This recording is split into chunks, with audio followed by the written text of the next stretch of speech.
जय श्री ओम नमः सिद्धेभ्यः। जय श्री महावीराय नमः।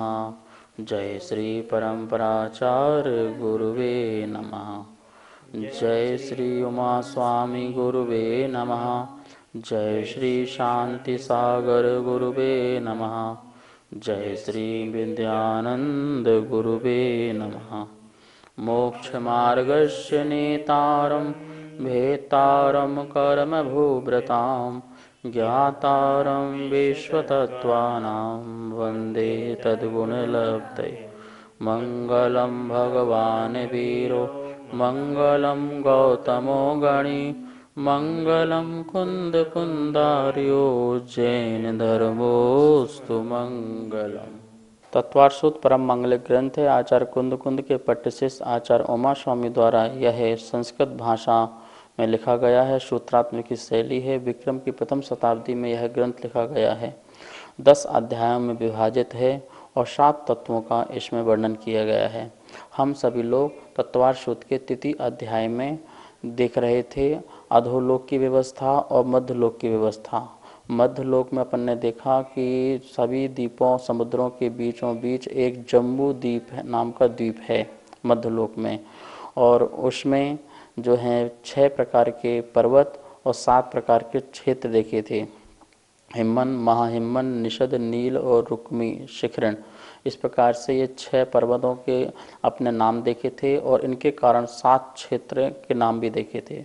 7 क्षेत्र में यदि आपको याद करना हो और इसको समझना हो तो इसके जोड़े बना लो।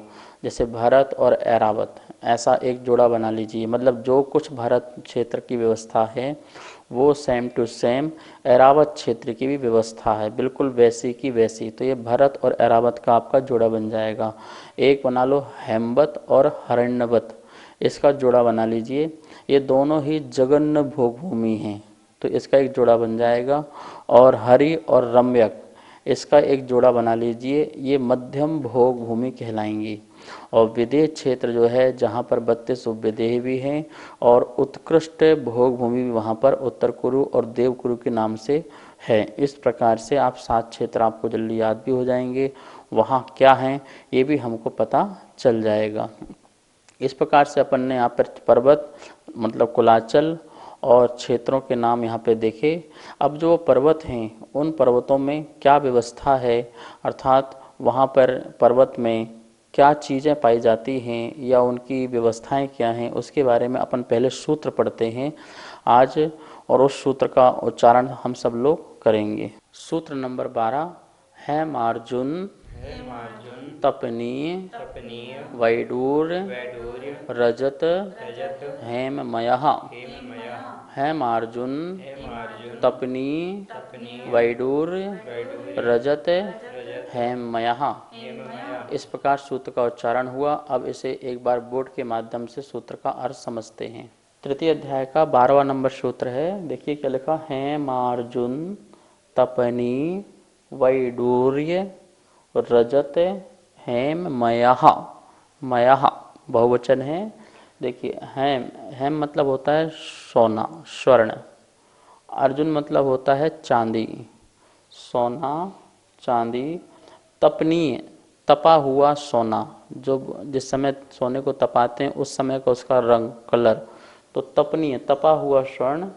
वैडूर एक मणि होती है, वह वैडूर मणि की तरह है।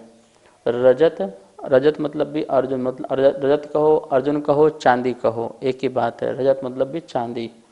हेम मतलब सोना। मया, मया मतलब उस तरह, उस रूप है।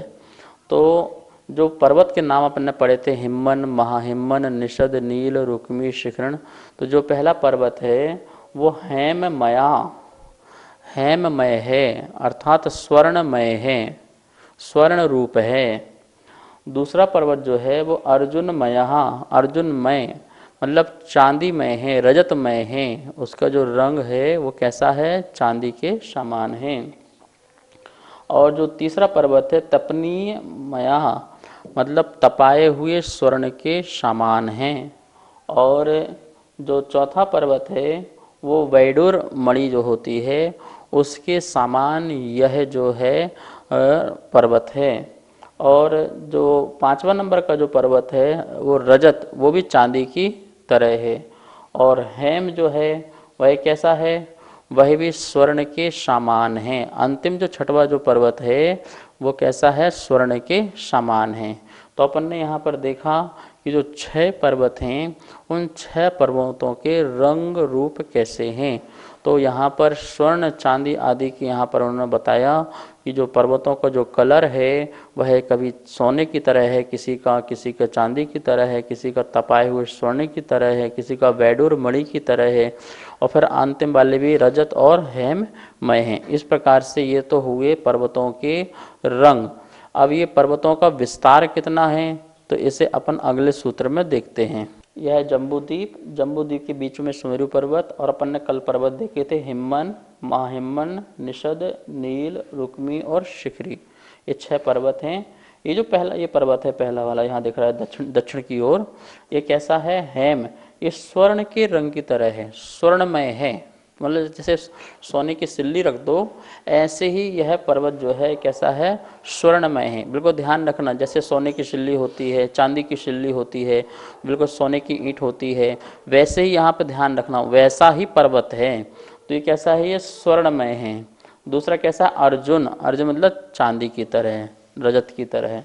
और फिर ये तीसरा कौन सा है, तपनी, तपाए हुए स्वर्ण की तरह है। जैसे सोना जो तपा हुआ स्वर्ण होता है उसका जो रंग होता है उसकी तरह ये जो है पर्वत है, ठीक है ना। और ये वाला जो पर्वत है कैसा, वैडूर मणि, जैसे लाल मणि होती है वैडूर, वह मणि का रंग का यह जो है पर्वत है, ठीक है, उसका रंग वैडूर मणि की तरह है। और जो 5वां नंबर का जो पर्वत है वो रजत, वो भी चांदी की तरह है। और ये जो हेम वाला जो पर्वत, जो ये वाला लास्ट वाला जो पर्वत है वो स्वर्णमय है। तो देखा जाए ये वाला पर्वत और ये वाला पर्वत कैसा है, स्वर्णमय है। ये वाला पर्वत और ये वाला पर्वत कैसा है, रजतमय है, चांदीमय है। मात्र ये वाला पर्वत वैडूर है और ये वाला पर्वत तपाए हुए स्वर्ण के समान है। इस प्रकार से ये 6 पर्वतों का रंग अपन ने देखा। अपन ने पहले जम्बूद्वीप देखा, बीच में सुमेरु पर्वत देखा, फिर 6 पर्वत देखे। 6 पर्वतों के बीच में 7 क्षेत्र हो जाते हैं, 1 2 3 4 5 6 7 भरत क्षेत्र आदि पढ़े थे ना अपन ने। तो अपन ने भरत और ऐरावत ये 2 क्षेत्र पढ़े थे, जिनकी रचना जो होती है बिल्कुल सेम होती है, एक सी होती है, भरत और ऐरावत की। तो भरत है, और यहाँ पर अपन ने पढ़ा था हेमवत और ये पढ़ा था हिरण्यवत। इन दोनों की रचना जो है सेम होती है, बराबर होती है, ये जगन्न बहुभूमि होती है, ठीक है ना। ये पढ़ा है अपन ने हरि और ये पढ़ा है रम्यक। तो ये जो पर्वत हैं ये दोनों की क्या है, ये जो है इस क्षेत्र जो हैं इनके जो रचना है बिल्कुल सेम है, मतलब ये मध्यम भूभूमि है। और ये पूरा जो है विदेह क्षेत्र है, क्या है, विदेह। यहाँ पर जो है उत्तर कुरु है, ये देव कुरु है। तो इस प्रकार से यहाँ पर उत्कृष्ट भूमि है। यहाँ पर जो है 16 नगरियाँ यहाँ हैं, 16 नगरियाँ यहाँ हैं। इन सब की रचना अपन आगे देखेंगे। अभी अपन जो सूत्र में जो आ रहा है उसमें ध्यान देना है, आपको आगे बढ़ने की बिल्कुल भी ज़रूरत नहीं है। एक एक सूत्र को पढ़ते जाएंगे और हमें पूरा ये मध्यलोक के बारे में समझ में आ जाएगा। अब ये जो पर्वत हैं, ये पर्वत के जो बताए हैं इनका विस्तार क्या है और इनमें और क्या विशेषता है, इसके लिए अपन आगे का सूत्र पढ़ते हैं। सूत्र नंबर 13 उसका अपन सब उच्चारण करते हैं। एक बार हम बोलेंगे, दोबारा आप। मणि विचित्र पार्श्वा उपरी मूले च तुल्य विस्तारः। मणि विचित्र पार्श्वा उपरी मूले च तुल्य विस्तारः। इस प्रकार सूत्र का उच्चारण हुआ। अब एक बार बोर्ड के माध्यम से सूत्र को देखते हैं। तृतीय अध्याय का सूत्र नंबर 13, मणि विचित्र पार्श्वा उपरी मूले च तुल्य विस्तारः। जो अपन ने 6 प्रकार के कुलाचल पढ़े, वर्षधर पढ़े, पर्वत पढ़े, उनका जो विस्तार है वो कैसा है और उसमें क्या खासियत है, क्या विशेषता है, तो इस सूत्र में बता रहे हैं कि मणि विचित्र पार्श्वा, जो पर्वत है उनके पर्वत के दोनों तरफ, पार्श्व मतलब दोनों तरफ, जैसे आप खड़े हैं या आपका ये वाला हाथ है और ये वाला हाथ है, तो इस दोनों को बोलते हैं पार्श्व भाग, ठीक है ना। ऐसे जो पर्वत है उसके एक तरफ और दूसरे तरफ ये पार्श्व भाग में मणि विचित्र है, मतलब वो मणियों से खचित है। अनेक प्रकार की जो मणियाँ हैं उन मणियों से चित्रित है, विचित्र है और उससे खचा खच भरा हुआ है। जैसे मान लो कि आप अंगूठी में नग लगाते हैं, तो ऐसे ही पर्वत में समझ लो नग लगे हुए हैं, मतलब बहुत सारे मणियाँ लगी हुई हैं। किस तरफ? दोनों तरफ, एक इस तरफ भी और उस तरफ भी, ठीक है ना। तो पार्श्वा वो जो पर्वत हैं उन पर्वतों में मणि विचित्र, वह अनेक प्रकार की मणियों से खचित है, अनेक प्रकार की मणियों से सुसज्जित है। और कैसा है पर्वत का विस्तार रहा, उसका विस्तार कैसा है पर्वत का? ऊपरी मूले चा, यहाँ पे चा का जरूर ध्यान रखना। ऊपरी मतलब ऊपर के साइड में, मूल मतलब नीचे की साइड में, और चा से ले लेना मध्य, मध्य भाग में, ऊपर के भाग में, मध्य के भाग में और मूल में। ये सप्तमी का एक वचन हो गया ना, तो मूल में। तो इस प्रकार से ऊपर के भाग, मध्य का भाग और नीचे का भाग, मूल का भाग, तुल्य विस्तारहा। क्या लिखा है? तुल्य मतलब समान, तुल्य मतलब तुलना बोलते ना, तुल्य, तुल्य है मतलब समान विस्तार, समान विस्तार वाला है। मतलब ऊपर जितना विस्तार है उतना ही मध्य में है, उतना ही नीचे है। इसका मतलब हो गया जैसे एक दीवार खड़ी कर दो, दीवार की तरह हो गया। मतलब ना नीचे, ऐसा नहीं कि पर्वत जाकर के ऊपर जाकर के छोटा हो रहा हो, नीचे से बड़ा हो रहा हो, ऐसा पर्वत नहीं है। बिल्कुल जैसे दीवार होती है, जैसे आपने कोई किले देखे हों, तो किले की चारों तरफ जो बाउंड्री होती है, कोट होता है, वो कोट होता है वो तुल्य विस्तार वाला, ऊपर से लेकर के नीचे तक और दोनों पार्श्व भागों में समान विस्तार वाला है। इस प्रकार से वह जम्बू द्वीप में जो 6 पर्वत हैं उनकी ऐसी स्थिति है। ये 13वां नंबर सूत्र है और इसमें देखिए आप हरे रंग की एक दीवार सी बनी हुई है, आपको दिखाई दे रही होगी। और आप देखिए नीचे से लेकर के ऊपर तक बिल्कुल एक सी बनी हुई है, कहीं सकरा हो, कहीं चौड़ा हो, कहीं मोटा हो, लंबा हो, बिल्कुल एक सी है, एक सी विस्तार वाली, ऊपर नीचे और मध्य में बिल्कुल एक सी विस्तार वाली आपको हरे रंग की दीवार दिखाई दे रही होगी। बिल्कुल ऐसे ही हिम्मन, महाहिम्मन, निषद, नील, रुक्मी और शिखंड जो पर्वत हैं वो इस प्रकार के पर्वत हैं। इनका विस्तार कैसा है? जो पहला पर्वत है वो 100 योजन का है। कितना योजन विस्तार है उसका? 100 योजन का है। और जो दूसरा पर्वत है वो 200 योजन का है, उसको आप दुगना कर दीजिए। जो तीसरा पर्वत है वो 400 योजन का है। कितना योजन का है? 400 योजन का। ये हो गया दक्षिण तरफ के। और इसी को आप ले जाइए उत्तर की ओर, तो जो दक्षिण की व्यवस्था है वो उत्तर तरफ की वैसी व्यवस्था है। 400 के बाद 400, 200 और 100, इस प्रकार से ये व्यवस्था विस्तार की पर्वतों की है। इस चित्र में देखिए जो आप पूर्व से पश्चिम की ओर जो पर्वत जा रहे हैं, देखिए उत्तर से दक्षिण ओर नहीं है, पूर्व से पश्चिम की ओर है। जो पहला पर्वत है हिम्मन पर्वत है, ये स्वर्ण की तरह है और इसका जो विस्तार है मूल से लेकर के मध्य और ऊपर तक कितना है? 100 योजन है। कितना है? 100 योजन का विस्तार वाला है। ये वाला जो पर्वत है वो 200 योजन विस्तार वाला है। ये जो पर्वत है तीसरे नंबर वाला, मतलब हिम्मन, महाहिम्मन और निषद, निषद नाम का जो पर्वत है वो 400 योजन विस्तार वाला है। और निषद के बाद जो हिम्मन, महाहिम्मन, निषद, नील, जो नील नाम का जो पर्वत है ये भी 400, मतलब ये और ये पर्वत बराबर है 400 योजन वाला। ये वाला जो पर्वत है और ये वाला जो पर्वत है बराबर है 200 योजन विस्तार वाला है। और ये वाला जो पर्वत है और ये वाला जो पर्वत है, मतलब ये पहला और अंतिम जो पर्वत हैं वो 100 योजन विस्तार वाले हैं। इस प्रकार से इस सूत्र में बताया गया है कि जो इनका जो विस्तार है वो तुल्य विस्तार है, मतलब नीचे, मध्य में और ऊपर बिल्कुल बराबर का विस्तार वाला ये पर्वत पाया जाता है। नमोस्तु गुरुवर, इन पर्वतों की ऊंचाई अलग अलग है या एक समान ही है?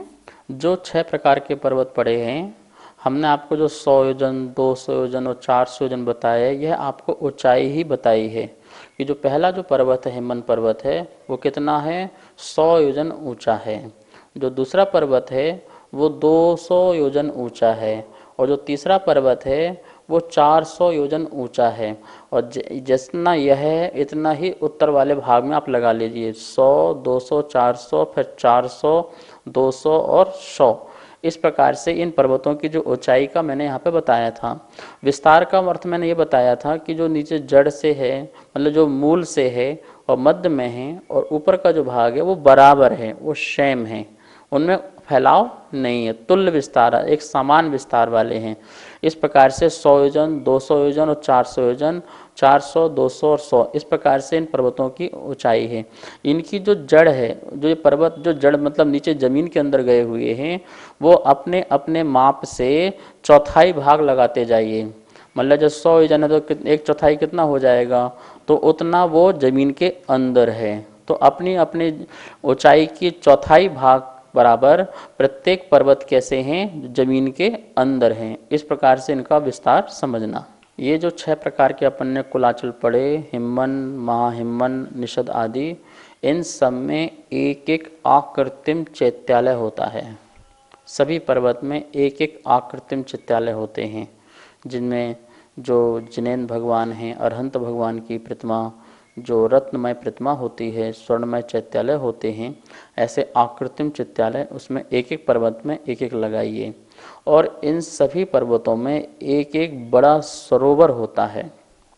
सरोवर मतलब ये आपके जो ताल, तलैया, ये तालाब, इनको मत मान लेना सरोवर। सागर से भी बड़े बड़े होते हैं, समुद्र से भी बड़े बड़े होते हैं, ऐसे क्या बोलते कि वहाँ पर सरोवर होते हैं, ठीक है ना। तो अपन देखेंगे आगे के सूत्र में, 14 नंबर वाले सूत्र में, कि जो ये बड़े बड़े सरोवर पाए जाते हैं, कुंड पाए जाते हैं, इनके नाम क्या हैं और इनके विस्तार आदि क्या हैं। तो पहले सबसे पहले अपन 6 पर्वत में पाए जाने वाले जो सरोवर हैं, हृदय हैं, उनका नाम यहाँ पर पहले सूत्र के माध्यम से पढ़ते हैं। सूत्र नंबर 14 है, पहले सूत्र का उच्चारण करेंगे फिर इसका अर्थ समझेंगे। पद्म, महापद्म, तिगंछ, केशरी, महापुंडरीक, पुंडरीका, हृदास तेषा मुपरि। पद्म, महापद्म, तिगंछ, केशरी, महापुंडरीक, पुंडरीका, हृदास तेषाम मुपरि। इस प्रकार से सूत्र का उच्चारण हुआ। अब इस सूत्र को बोर्ड के माध्यम से इसका अर्थ देखते हैं। तृतीय अध्याय का सूत्र नंबर 14 ध्यान से पढ़िए और ध्यान से देखिए। पद्म, महापद्म, तिगिंछ, केशरी, महापुंडरीक, पुंडरीका, हृदास, देखिए यहाँ सातक लेना, हृदास तेषाम मुपरि, ये पूरा एक वर्ड है, तेषाम मुपरि। सूत्र में आपको पूरा पूरा पढ़ना चाहिए। जब इसका अर्थ समझते हैं और संधि विच्छेद करना है तब इसको अलग करेंगे, लेकिन सूत्र में कहीं तोड़ना नहीं है। तो यहाँ पे देखिए हृदय, जब संधि करेंगे तो सा का विसर्ग हो जाएगा, निकलेगा हृदय। हृदय मतलब होता है गहरा सरोवर, जो बहुत गहरा होता है उसको हृदय कहते हैं, ठीक है ना। सरोवर तो बहुत होते हैं लेकिन जो बहुत गहरा हो ऐसा उसको सरोवर बोलते हैं। तो ये बहुत बड़े बड़े सरोवर हैं, आपके गांव नगर के सरोवर नहीं हैं, ठीक है ना, बहुत बड़े बड़े सरोवर हैं। अभी इनका नाप भी आएगा, गहराई कितनी है, चौड़ाई कितनी है, लंबाई कितनी है, वो आगे सूत्र में आएंगे। अभी अपन को सिर्फ यहाँ पर उन सरोवरों के क्या नाम हैं लिखा है, तेषाम उपरि, संधि के निकलेगी तेषाम, इन पर्वतों के ऊपर। किन पर्वतों के ऊपर? जो अपन ने 6 पर्वत पढ़े हैं दीवाल जैसे, उन 6 पर्वतों के ऊपर, तेषाम उपरि, उनके ऊपर, उन पर्वतों के ऊपर हृदय सरोवर हैं। कौन से हृदय हैं? एक है पहला पद्म नाम का, पद्म नाम का सरोवर है, पद्म नाम का हृदय है। दूसरा है महापद्म, मतलब एक पर्वत में एक सरोवर, महासरोवर कह सकते हैं, बड़े बड़े सरोवर हैं।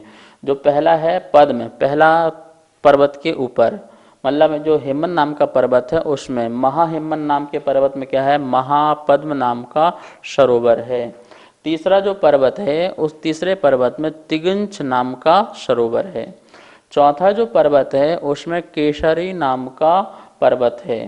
पांचवा जो पर्वत है उसमें महापुंडरीक नाम का सरोवर है। और जो छठवां पर्वत है उसमें पुंडरीक नाम का क्या है, हृदय है, सरोवर है। इस प्रकार से कितने हो गए, 1 2 3 4 5 6, ये 6 हृदय ये सरोवर हैं। तेसाम ऊपरी, उनके ऊपर, किनके ऊपर, भरत क्षेत्र के ऊपर नहीं, जो पर्वत हैं उनके ऊपर भाग में इस प्रकार के 6 सरोवर होते हैं। नमोस्तु आचार्य श्री। अभी आपने जो सरोवरों का वर्णन किया है, तो इन सरोवरों में जो जल रहता है वो जल हमेशा स्थिर रहता है या अन्यत्र कहीं जाता भी है? कृपया समाधान करें। सभी पर्वतों में जो अपन ने ये पद्म, महापद्म आदि नाम के जो सरोवर के नाम पड़े हुए हैं, इनका जो जल है वह बह कर के नीचे की ओर आता है पर्वत के और अपने अपने क्षेत्रों की ओर जाता है। देखिए जो 6 कुलाचल पर्वत हैं, इनका में जो जल है, जो पहली पृथ्वी का और दूसरी पर्वत का, पहले पर्वत का और दूसरे पर्वत से 3-3 नदियां निकलती हैं, और बाकी जो पर्वत हैं उससे 2-2 नदियां निकलती हैं और जो अपने अपने क्षेत्र में जाती हैं। जैसे भरत और अरावत क्षेत्र में 2 नदियां आती हैं, ठीक है ना। वैसे हर क्षेत्र में 2-2 नदियां ही जाती हैं, लेकिन पहले पर्वत पद्म नाम का जो उसमें जो सरोवर है और जो अंतिम जो सरोवर है वो पुंडरीक नाम का जो सरोवर है, उससे वो 3 नदियां निकलती हैं, बाकी सबसे 2-2 नदियां निकलती हैं। नदियों का वर्णन आगे आएगा। अर्थात मैं ये कहना चाह रहा हूँ कि इनसे जो जल की धारा है वो क्षेत्रों की ओर बढ़ती है और वहाँ पर रहने वाले जीवों के लिए आनंदकारी बनती है। अब इस स्लाइड के माध्यम से अब देख लीजिए, अपन ने जब जितना भी पढ़ा अभी तक, इसमें लिखे हैं 6 पर्वतों के नाम, हिमन, महाहिमन, निषद, नील और रुक्मी। उसके सामने उसके रंग लिखे हुए हैं, आप नोट भी कर सकते हैं अथवा अपने मोबाइल से इसकी फ़ोटो भी खींच सकते हैं। रंग क्या लिखा है उसका, सोना चांदी की तरह, तपाए हुए सोने की तरह, वेडुर नीलमणि की तरह, चांदी की तरह और सोना की तरह। तो इस प्रकार से इनका ये पर्वतों के रंग हो गए। और ऊंचाई भी लिखी हुई है, 100 योजन, 200 योजन, 400 योजन, फिर 400, फिर 200, फिर 100। और आगे जो लिखे हैं सरोवर के नाम लिखे हैं, मतलब एक स्लाइड में आपके अपने अभी तक जितने अपन ने 5 सूत्र पढ़े हुए हैं, सभी सूत्रों का यहाँ पर अर्थ आ गया। पद्म, महापद्म, तिगिंच, केसरी, पुंडरी, महापुंडरी और पुंडरी, इस प्रकार से यहाँ पर 6 सरोवर के भी नाम आ गए हैं। ये आपको याद रहना चाहिए। ये इस प्रकार से ये अपने कॉपी में भी नोट बना लें। और आपके मन में कोई भी किसी प्रकार की शंका हो तो उसका आप समाधान के लिए पंडित जी का जो नंबर चल रहा है उसमें आप अपनी शंका भेज सकते हैं, आपको उसका उचित समाधान भी प्राप्त होगा। ये सब कुछ जानने के बाद हमारे अंदर श्रद्धा प्रकट होती है कि जो पृथ्वी का स्वरूप क्या है, यथार्थ पृथ्वी का स्वरूप इसी प्रकार से है जो यहाँ पर बताया जा रहा है। और इस पृथ्वी का नाप तौल सब समझने के बाद हमें पता चलता है कि पृथ्वी जो दिख रही है वो इतनी छोटी नहीं है जितनी हम जानते हैं। अभी तो मात्र जम्बू द्वीप की संरचना का वर्णन चल रहा है। जब आप पूरे असंख्यात द्वीप समुद्रों के बारे में देखेंगे तो लगेगा कि पृथ्वी कितनी बड़ी है। लगभग जो बताया आचार्यों ने, पूरी की पूरी चारों तरफ से 1 राजू योजन ये पृथ्वी जो है इतना विस्तार वाली होती है। आगे की वाचना में इन सब का अपन बहुत अच्छे से अर्थ समझेंगे। अब हम सब लोग यहाँ पर जनवाणी स्तुति करते हैं। जावाणी के ज्ञान से सूझे लोकालो, शोवाणी मस्तक धरूं सदा देत हो धो। हे जनवाणी भारती तो हे जपो दिन रेन, जो तेरा शरणा धरे सो पावे सुख चैन। सभी को बहुत बहुत मंगल आशीर्वाद। नमोस्तु आचार्य श्री। जय जिनेन्द्र। जैसा कि आप सभी यहाँ पर देख रहे हैं, आचार्य श्री के द्वारा जैन पाठशाला में तत्वार्थ सूत्र का सरलीकरण करके चित्रों और स्लाइडों के माध्यम से जो अध्ययन कराया जा रहा है, उसी अध्ययन का यहाँ पर चित्रों स्लाइडों के माध्यम के साथ में यह पुस्तक यहाँ पर प्रिंट होकर के प्रथम अध्याय की पुस्तक हमारे पास में आ चुकी है। जो भी महानुभाव इस पुस्तक को मंगवाना चाहते हैं, नीचे दिए गए नंबर पर आप संपर्क कर सकते हैं।